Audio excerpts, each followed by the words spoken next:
اگلی بات بھی ذکر کروں گا. کیا جمعے والے دن یہ صرف 2 رکعتاں پڑھ لینیاں کافی ہیں؟ آیا باقی نماز کا کیا حکم ہے؟ جتنی تک کوئی عبادت کرے گا اللہ ثواب عطا فرمائے گا ہی. 2 اگر پڑھے گا تو انہوں 2 کا تو ثواب مل جائے گا. لیکن یہ کتنی بدبختی ہے اگر تسی وڈیرے چکاں دا جیسا لو یا بڑے بڑے شہراں دا جیسا لو تو ایک تعداد ہے کہ جدوں 2 رکعتاں جماعت نماز فرض پڑھ دیتی جاسی جمعے والے دن وہ بالکل غائب ہو جاسی. انہاں چوں کوئی اکا دکا تو ہوندا ہے جہدے دل چ موجود ہوندا جو سرکار فرمایا نفل عبادت گھر چ کرو وہ جا کے گھر پڑھ لیں انہاں واسطے چھوٹ ہے.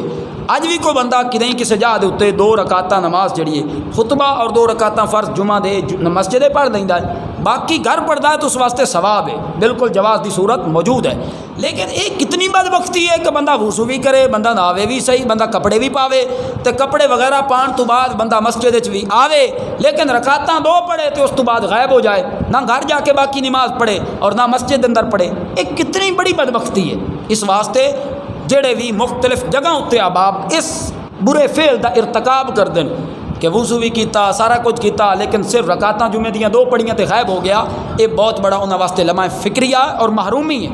اس محرومی دا شکار نہ ہوئیں بلکہ نماز پوری پڑھی کرن.